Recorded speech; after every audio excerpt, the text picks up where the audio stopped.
The sun was falling behind the mountains when Daniel stepped into the alien town. He was tired, hungry, and desperate for work. The road behind him was long, the future ahead uncertain. But still, he walked with hope. The town looked strange. Houses were shaped like shells, walls glowing with soft blue light. Alien children ran across the streets, their eyes shining like glass. The air smelled of flowers he had never known. Daniel thought to himself, maybe this place will be different. Maybe here I can find peace. He asked a few locals for directions. At first, they only stared at him, whispering in their own language. But then one pointed him to a large building in the center, its doors tall, carved with strange marks. It looked like a hall of leaders. Daniel walked inside, heart racing. The moment he entered, the noise stopped. Dozens of alien eyes turned toward him. He felt out of place, like a mouse walking into a nest of hawks. But then something strange happened. The aliens smiled, not with mockery, not with cruelty, but with interest, as if they had been waiting for him. A tall elder with silver skin and deep green eyes stepped forward. He wore long robes, and his voice echoed in the hall. "You are human," he said slowly, in broken English. Daniel nodded, unsure. If he should feel safe or afraid, yes. "I'm looking for work," Daniel replied, his voice dry. The elder's eyes lit up with something Daniel couldn't understand. "Work." Yes, we have work. Very important." The elder clapped his hands at once. Two younger aliens brought out a scroll, glowing with red symbols. They placed it before Daniel. "Sign," the elder said, his smile sharp. "You will live here. Food, shelter, everything given in return. You work for us." Daniel's chest tightened. It was too fast, too easy. Normally, humans begged for jobs in alien lands, but here, they were offering it before he could even explain his skills. "What kind of work?" Daniel asked carefully. The elder tilted his head, eyes glowing brighter. "Work of life," he answered slowly. "The most important job in our town." The hall went silent again. Daniel felt the stares burning into him. The women in the crowd looked at him with strange hunger. The men looked with quiet respect. It made his skin crawl. Still, Daniel thought of his empty pockets. He thought of the hunger twisting in his stomach. He thought of the long road that brought him here. Maybe it's farming, he told himself. Maybe they just need strong hands. He forced a smile, picked up the pen-like tool, and signed the glowing scroll. At that moment, a low cheer rose in the hall. The aliens clapped softly, whispering in voices that sounded like rushing water. Daniel didn't understand their words, but he felt their excitement. The elder leaned close and whispered, "You have no idea how important you are to us." Daniel froze. Something inside those words felt wrong.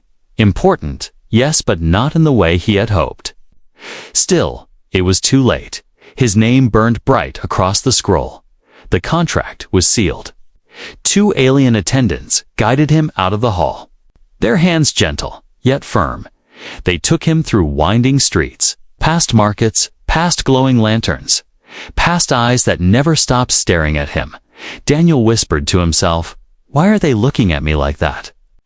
The attendants finally brought him to a house, far bigger than he expected. Inside, food was already waiting on the table warm, rich and heavy with spice. A soft bed waited for him upstairs, covered in silk-like sheets. It was too much, too fast. Nobody gave this kind of welcome to strangers, especially not to humans. That night, Daniel lay awake in the soft bed, the walls glowing gently around him, but his heart beat with unease. Why was he given this house? Why did the elder say he was important? And why did the women in the hall look at him as if he wasn't a worker, but something else entirely? He turned on his side, trying to sleep, but just as his eyes began to close, he heard something outside, soft footsteps, voices whispering in the alien tongue. One voice, clear and young, said words he could almost understand. He does not. No, yet. Should we tell him? Daniel's eyes flew open. His blood ran cold. He sat up in bed, staring at the door. He didn't move, didn't breathe. And then, silence. The voices faded. The footsteps vanished, but the unease inside him only grew stronger. Daniel whispered to himself, "What job did I just sign up for?" The next morning, Daniel woke to the sound of soft chimes outside his window. He stretched his arms, still amazed by the comfort of the bed. For the first time in weeks, his body felt rested, but his mind carried the same heavy questions as the night before. He pushed open the window. Outside, the town was alive with color. Markets filled the streets. Selling fruits that glowed softly, children with crystal eyes laughed as they chased each other. And everywhere Daniel looked, the same thing happened. The aliens stopped what they were doing and stared at him. Their stares were not normal, not hateful, not fearful, but filled with a strange interest. Almost hunger. It made his skin crawl. He stepped back from the window and whispered to himself, "Why me? Why do they look at me like I'm something else?" Moments later, the door to his house opened without a knock. Two young alien women stepped in, carrying trays of food, steamed bread, spiced meat, fruits that shimmered like glass. They bowed, their heads low before him. One spoke in a soft voice, "For you, human. Our guest, our gift." Daniel blinked in confusion. He had never been treated this way. Even back home, he was just another man searching for work. Here, he was being served like royalty. He forced a smile. "Thank you," he said. But the women only blushed, staring at him as if every word he spoke carried weight. They left quickly, whispering to each other in their own language. Daniel caught only one word, repeated again and again. It sounded like father. His heart tightened. What do they mean by that? Later that day, Daniel walked through the town. The streets curved like spirals. Tall crystal towers shone in the distance. The people bowed their heads as he passed. Some even placed their hands over their hearts. It felt less like a town and more like a ceremony made only for him. He stopped at a fountain where alien children played. The children ran up to him, giggling. One touched his hand, then pulled back with wide eyes. "He's real," she shouted, laughing. Her mother quickly pulled her away. Bowing deeply before Daniel, "I am sorry," she whispered. "She does not understand your importance." Daniel froze. Importance? He wanted to ask, but the mother vanished into the crowd. He was left standing there, his heart heavy with unease. At noon, the elder who had given him the contract appeared, surrounded by guards with golden spears. The crowd fell silent. The elder's smile stretched wide as he placed a hand on Daniel's shoulder. "You are settling well?" he asked. Daniel nodded slowly. "Yes. But I don't understand." The elder leaned close, his voice almost a whisper. "You will understand soon, very soon." That night, Daniel was invited to a feast. The hall glowed with lanterns of green and gold. Long tables were filled with food. Alien musicians played soft, haunting melodies. The air was heavy with incense. Daniel sat at the center, the seat of honor. Every alien eye was on him. He felt like an animal trapped in a cage. Being shown to the crowd during the feast, young alien women walked past him again and again, each offering him drinks, each smiling shyly, their eyes never leaving his face. One leaned closer and whispered, "You are not like them. You are strong, human. Our people need you." Daniel's hand froze on the cup. Need him? For what? He turned to ask, but the woman was already gone. Lost in the crowd of glowing faces, the elder stood and raised his hand. The music stopped. The whispers silenced. He spoke loudly so all could hear. "Tonight, we welcome the human into our hearts. He is not just a guest, not just a worker. He is a gift from the stars. He carries what we need most. The hall erupted in soft cheers. Daniel's blood ran cold. He forced himself to smile, but his hands trembled under the table. What did they mean? What did he carry that they needed? After the feast, Daniel was escorted back to his house. The streets were quiet, the moon above glowing like liquid silver. But just as he reached his door, he saw her, a young alien girl standing in the shadows, her eyes wide with fear. She stepped closer, whispering, "You must be careful." "They did not tell you the truth." Daniel froze, his chest tightening. "The truth? About what?" he asked. The girl shook her head, her voice trembling. "They say you are here to work, but that is a lie. You are here to give them something else, something only a human can give." Before Daniel could ask more, she ran into the darkness, her footsteps fading down the silent street. Daniel stood frozen at the door, her words echoing in his mind. Something only a human can give. He stepped inside his house, locking the door behind him for the first time. The comfort of the bed felt like a trap. The food, the kindness, the respect was all too much. Too strange, he sat in the darkness, staring at the glowing walls. Whispers of the town echoing in his head. Father, importance, gift, need. His breath quickened. He had signed a contract without knowing the truth, and now, every sign told him he was no worker. He was something else entirely. Daniel could not sleep that night. The words of the strange girl echoed in his head. You are here to give them something only a human can give. He lay awake in the glowing room, heart pounding. Every shadow in the corner felt alive. Every sound outside felt like a whisper about him.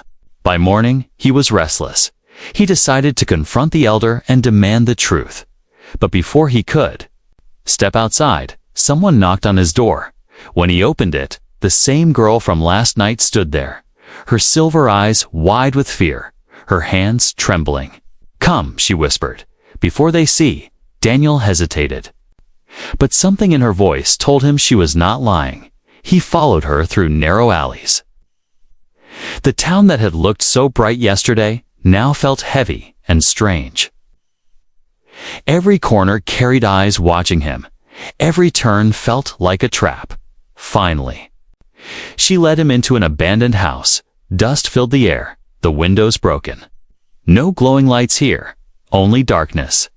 The girl faced him, her voice sharp. You don't understand what you signed. Daniel frowned. They told me it was work, he said. The girl shook her head violently. No, not work, not farming, not building. You are here for one reason, to give children to our kind. Daniel's breath stopped. He stared at her, trying to understand. You mean? He whispered. She nodded, eyes filling with tears. Our people cannot have children anymore. Something in our blood has grown weak, but humans are different. Your body carries what we need. Your job is not work, it is to make babies. The words hit him like fire. He staggered back, his stomach twisting, his mind screamed. No, this cannot be true. But the pieces fell into place. The stairs, the whispers, the feast, the word father he had heard again and again. It all made sense now, and it terrified him. Daniel clenched his fists. They tricked me, he muttered. The girl nodded slowly. They will not let you leave now. You are too important. Daniel's chest tightened. He had been desperate for work, desperate for food, and now he was trapped in something far worse. He stepped closer to the girl, voice sharp. Why are you telling me this? If they find out, won't you be punished? Her lips trembled. I could not watch you be fooled. I was chosen. Chosen to be your first partner. Her words broke into a whisper. But I do not want to force you. I do not want you as a prisoner. I want you to know the truth. Daniel froze. She was young, frightened, and yet brave enough to warn him. Her kindness clashed with the horror of what she revealed. He could see she was trapped too, not by a contract, but by her people's desperation. Silence filled the broken house. Daniel's breath came heavy. His mind raced between anger and pity. Finally, he spoke, his voice low. Why me? Why not another human? Why am I the only one here? The girl lowered her head. There were others. Long ago, but they did not survive. Some ran away, some resisted, and some did not live long enough to give us what we wanted. Daniel's blood ran cold. He stepped back, eyes wide. You mean? They died. The girl nodded, her eyes wet with sorrow. That is why they watch you so closely. That is why they treat you like treasure. You are their last hope. If you fail, our people end. Daniel's body trembled. A storm of emotions boiled inside him: fear, rage, sorrow, disbelief. He thought of the feast, the respect, the house. It was all an illusion. A golden cage for a prisoner who had only one purpose. The girl stepped closer, voice urgent. You must be careful. If you refuse, they will not let you go. They will try to make you obey. Daniel's fists clenched tighter. He had been many things in life: worker, wanderer, survivor, but never a prisoner. His eyes burned with defiance. No, he whispered. I will not be used like this. The girl's eyes widened. You do not understand, she whispered back. They are desperate. They will not hear. No. They will take what they want. Her voice cracked. That is why I came to warn you, because when they come, it will be too late. At that moment, heavy footsteps echoed outside, the sound of armored guards. Daniel's heart froze. The girl grabbed his hand, eyes wide with fear. They are looking for you. She pulled him toward the back door. Daniel's chest pounded. He didn't know where they were going. He didn't know if he could trust her, but he knew one thing for sure: the job he had signed was no job at all. It was a trap with no escape. Daniel's breath came fast as the girl pulled him through the back alley. The guards' footsteps grew louder behind them, metal striking stone. The girl's grip was small but firm, her silver eyes glowing in the dim light. Follow me, she whispered sharply. If they catch us, it's over. They rushed through narrow passages, past broken walls and abandoned homes. The town no longer looked beautiful. It looked like a trap. The whispers of the feast, the glowing lights, the kind faces, all fake masks. Daniel's chest burned with rage, but fear pushed his legs to run faster. Finally, they slipped into a quiet courtyard. The girl pressed him against the wall, motioning for silence. The guards marched past, their voices rough in the alien tongue. After a long moment, the sound faded. Daniel let out a sharp breath, whispering, You saved me. Again? Why? The girl lowered her head. I told you, I was chosen to be your first partner. But I do not want you this way, not as a prisoner, not as a tool. Her words hit Daniel harder than the chase. For the first time, he looked at her properly. She was young, smaller than most of the others. Her silver hair framed a face filled with fear, yet courage. She was not like the rest of them. There was kindness in her eyes, not hunger. Daniel spoke softly. What's your name? She hesitated before answering. My name is Lyra. Lyra. The name lingered in his mind, a fragile sound in a world that felt heavy and cruel. He nodded. I'm Daniel. Her lips curved into a small, uncertain smile. I know, she whispered. They've been waiting for you for so long. Silence settled between them, the tension of the chase slowly fading, replaced by something else. Daniel studied her trembling hands. She was as trapped as he was, maybe worse. Her people had chosen her future without her will, just as they had chosen his. Daniel's voice hardened. Lyra, I can't be what they want me to be. I won't let them use me. Lyra's eyes filled with sadness. I know. I don't want them to use you either. But if you refuse, they will hurt you and me. Her voice cracked on the last word. Daniel's chest tightened. He had been angry at her people, but now, seeing her fear, he realized she was not his enemy. She was his only ally. Lyra stepped closer, lowering her voice. Do you know why I chose to warn you? Daniel shook his head. She whispered, because you look different from the others. The others before you were scared, weak, broken. But you looked strong, and I thought, maybe strong enough to change things. Her words struck him deep. Daniel had never thought of himself as a savior. He was just a wanderer looking for work. But in this alien town, he was something more important. Dangerous, trapped, but maybe also a chance. Lyra reached out, her hand shaking. I don't want to force you. If you walk away, I will not stop you. But if you stay, maybe together we can make a bond not of chains, but of choice. Daniel stared at her hand. The contract he signed had chained him. The feast had caged him.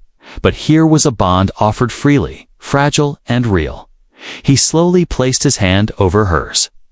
Her fingers tightened slightly, as if she feared he would let go, for the first time since stepping into this alien town. Daniel felt something human connection, not the stares of hungry eyes, not the lies of leaders, but trust. It was small. But it was real. The moment was broken by a sudden sound. A sharp cry echoed from the street outside. The guards had found their trail. Lyra's grip tightened. We must go, she whispered. They will search everywhere. Daniel nodded. But before moving, he looked into her eyes. Lyra, promise me one thing, if I stay, if I fight. You won't let them turn me into a prisoner. Her silver eyes shimmered with determination. I promise, she whispered. But you must promise too. If I stand with you, you won't leave me behind. Daniel's jaw tightened. He nodded. I promise. Together, they slipped into the night once again. But now Daniel did not feel alone. The town was still a cage, the people still a threat. Yet he had found something stronger than fear, a bond with Lyra, fragile but powerful. A bond that could grow into trust, maybe even more, as they vanished into the shadows. The guards' voices rang behind them. Find the human. He must not escape. But Daniel whispered under his breath, I'm not running anymore. If they want me, they'll have to face me beside him. Lyra looked at him with wide eyes. For the first time, she saw not just a frightened human, but a man who could fight for both of them, and in that moment, the bond between them was sealed not by chains, but by choice. Daniel and Lyra moved through the dark alleys. The guards' voices grew faint behind them, but even when the danger faded, Daniel's chest still burned. He had promised her he would not leave her, and now? Every step felt heavier with that promise. By dawn, they hid inside a small storehouse at the edge of town. Broken crates and dust surrounded them. Lyra sat quietly in the corner, her silver hair falling over her face. Daniel paced back and forth, his mind a storm. Every word she had told him replayed in his head. Your job is to give them children. You are too important. They will not let you go. His fists clenched. They had tricked him, trapped him. But worst of all, they had made him into something he never asked to be.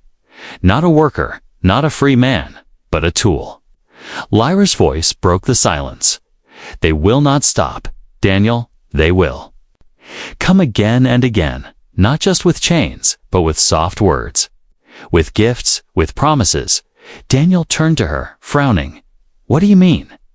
Lyra lifted her head, her eyes filled with sorrow. They know humans.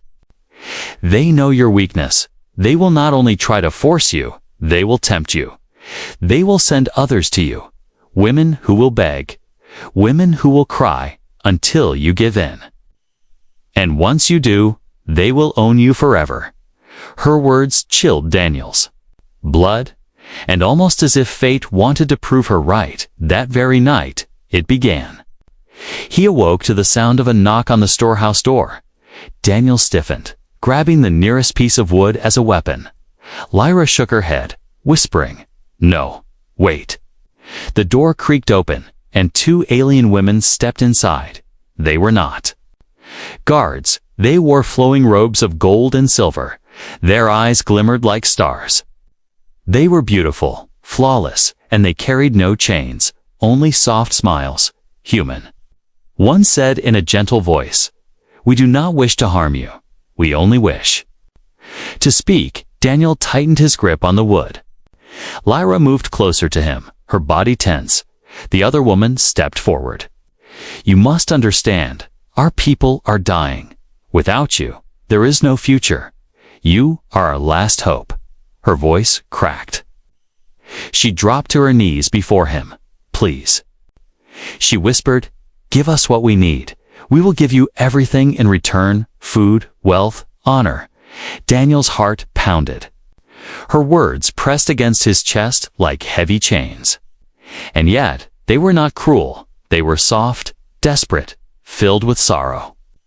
The second woman moved closer. She touched his arm gently. "You will not be alone," she whispered. "We will cherish you. We will honor you. You will live as the father of our world." Daniel's throat went dry for a brief moment. He imagined it a life of comfort, of respect, a life where he was adored, even worshipped. He remembered the bed, the feast, the way the crowd had looked at him. Not as a man, but as something greater. Temptation cut deep into his heart. Part of him whispered, "Why fight? Why run? Maybe this is easier. Maybe this is your destiny." But then, Lyra's hand grabbed his wrist, her voice sharp. "Daniel, look at me." He turned. Her silver eyes glimmered in the dark, filled with fear. "If you say yes now, you will not be free anymore. You will belong to them, not as a savior, but as a prisoner wrapped in gold." Daniel's chest tightened. He looked back at the women kneeling before him, their tears shining in the faint light, their beauty overwhelming, their words echoing with need. And then he looked at Lyra, small, fragile, trembling. But she had warned him, protected him. She had offered him choice when no one else did. His voice came out low, firm. "No," he said. The women's eyes widened. Daniel stepped back, pulling Lyra close. "I will not be your prisoner. I will not be your tool. If I give anything, it will be by my choice, not your demand." The women's faces darkened with sorrow.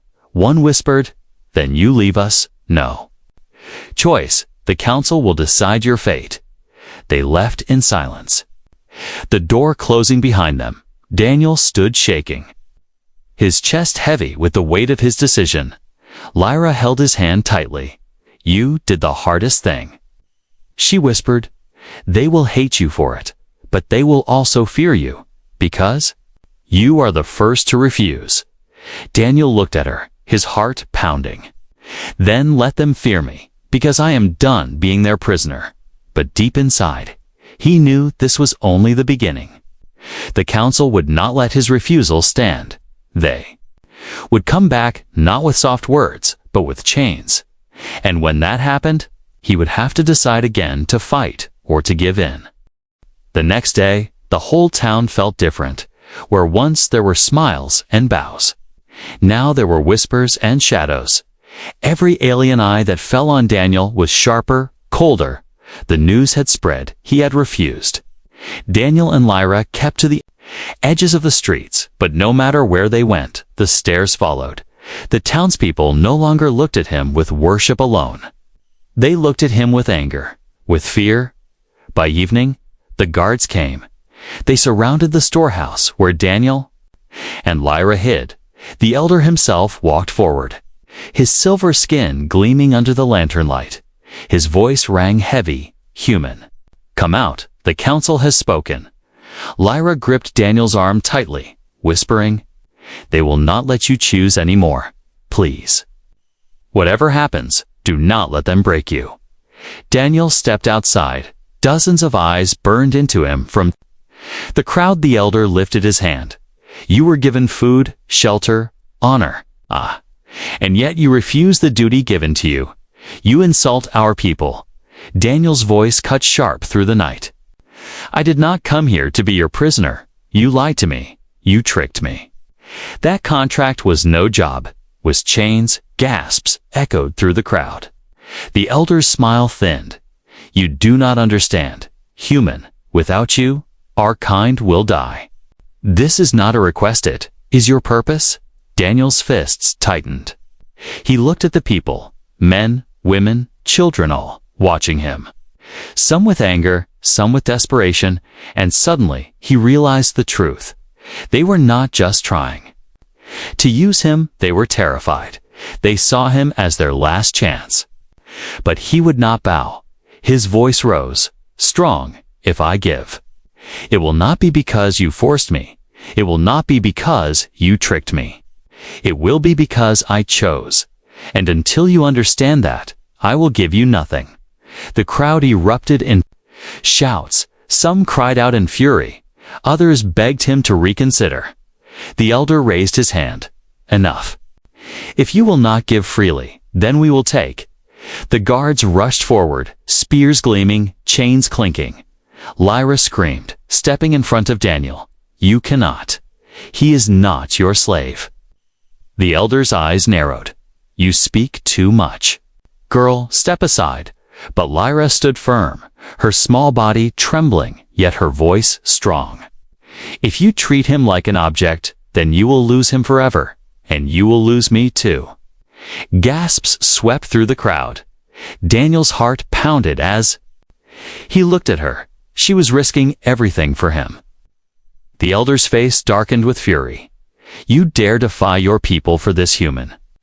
Lyra's silver eyes shone with tears. "I dare, because he is not just human. He is more than what you see. He is the only one who has treated me as more than a tool." The crowd fell silent. Her words struck deeper than the elder's threats. Daniel felt his chest tighten. This girl, fragile yet brave. She had chosen him, not because of duty, but because of trust. And in that moment, Daniel understood. If he ran, she would suffer. If he fought, maybe both of them could be free. The elder raised his hand again. "Enough of this foolishness. Seize them both." The guards closed in. Daniel's blood boiled. He grabbed one spear, twisting it out of the guard's grip. The crowd gasped as he slammed it into the ground. "I will not bow." He shouted, "I am not your prisoner." The guards hesitated. For the first time, fear flickered in their eyes. Daniel stood tall, the broken spear in his hands. Beside him, Lyra gripped his arm. Together, they faced the circle of enemies. The elder's voice shook with rage. "You dare fight us. You dare stand against your purpose." Daniel's answer thundered through the night. "My purpose is my own, not yours to decide." The crowd stirred. Some shouted in anger. Others whispered in awe. The human had stood against the council. And he had not broken. The elder's face twisted. "This is not the end. Human, you cannot fight destiny." Daniel's jaw tightened. His eyes burned with defiance. "Then let destiny fight me." The guards pulled back. The elder turned away, his voice heavy with threat. "We will see how long your pride lasts. When hunger and fear take you, you will crawl back, and when you do, you will crawl as ours." With that, the crowd slowly scattered, leaving Daniel and Lyra alone in the square. Daniel dropped the spear, his breath heavy. Lyra looked at him with wide eyes. "You defied them," she whispered. "They will never forgive you." Daniel placed a hand on her shoulder. "Then let them hate me, but they will never own me." Lyra's lips trembled. "You don't understand. By standing against them, you are no longer just a man. To some, you are hope. To others, you are danger." Daniel's chest heaved. He looked at the silent houses around him, at the town that had once felt strange, then beautiful, then cruel, and now it was something. Else a battlefield, and he had become its center. The night after the confrontation was heavy with silence. Daniel sat inside the dark storehouse with Lyra beside him. Neither spoke for a long time. The echoes of the elders' threat still burned. In their ears, Daniel stared at the floor, his fists clenched, his mind torn. He had refused them. He had defied them. But what now? Lyra finally whispered, "They will not stop. Daniel, they cannot. To them, you are not a man. You are the last seed of their survival." Daniel's heart tightened at her words. A whole race clung to him like drowning hands grasping for air. And yet, they did not see him as human, only as an answer to their desperation. He looked at Lyra. Her silver eyes shone with worry. But unlike the others, she had given him something different. Choice she had not begged, had not demanded. She had only stood with him, even when it meant standing against her own people. "Lyra," he whispered, "if I run, they'll hunt us. If I stay, they'll chain me. Either way, we lose." Lyra's lips trembled. "Not if you change the rules. Not if you make them see you not as a prisoner, but as something greater." Her words stirred a fire inside him. For days he had been cornered, tricked, pushed into chains. But maybe, just maybe, he could turn it all around. The next morning, Daniel did not hide. He walked into the center of the town square. Lyra at his side, the people gathered quickly. Whispering in shock, the human had returned, unchained, unbroken. The elder arrived soon after. His voice sharp. "You dare come here again, after rejecting us?" Daniel's voice rang out strong. "I do, because I am not afraid. And because I have something to say." The crowd hushed, every glowing eye fixed on him. Daniel took a deep breath. "I know your pain, I know your fear. Your people are dying. And you see me as the answer. But hear me, I will not be your slave. I will not be a tool if I give you my strength. It will be as a partner, not as a prisoner." The elder's face twisted in fury. "You speak as if you have power here." Daniel stepped forward, his voice rising. "I do, because without me, you have nothing. Without my choice, your chains are useless. Your whispers are empty. If you want a future, it will not be built on force. It will be built on trust, on respect." Gasps swept through the crowd, whispers filled the square. The elder shouted, "Lies. Hfy's destiny." But then Lyra stepped forward, her small frame trembling, but her voice clear. "It is not lies, elder. It is truth. If you force him, he will fight. And if he fights, you will lose him forever. But if you honor him, he may yet choose to save us." The people stirred, some nodded, some wept quietly for the first time. The crowd saw not just a human, but hope standing before them. The elder's hands shook with rage. But the voices of his people grew louder. They pleaded, "Not with Daniel, but with him. Let him choose. Do not chain him. Give him honor."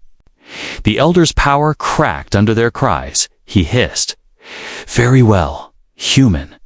If you refuse to be our tool, then speak your choice." The entire square fell silent. All eyes locked on Daniel. His heart pounded. His mind raced, but then he looked at Lyra, her silver eyes shimmering with trust, and he knew his answer. Daniel raised his voice. "I will stay, but not as your prisoner, not as your tool. I will stay as one of you, as a protector, as a partner." As a man who chooses his own path, the crowd erupted. Cries of relief, tears of hope. Lyra's hands covered her mouth as her eyes filled with light. The elder scowled. But even he could not silence the roar of his people. Daniel stepped closer to Lyra, taking her trembling hand.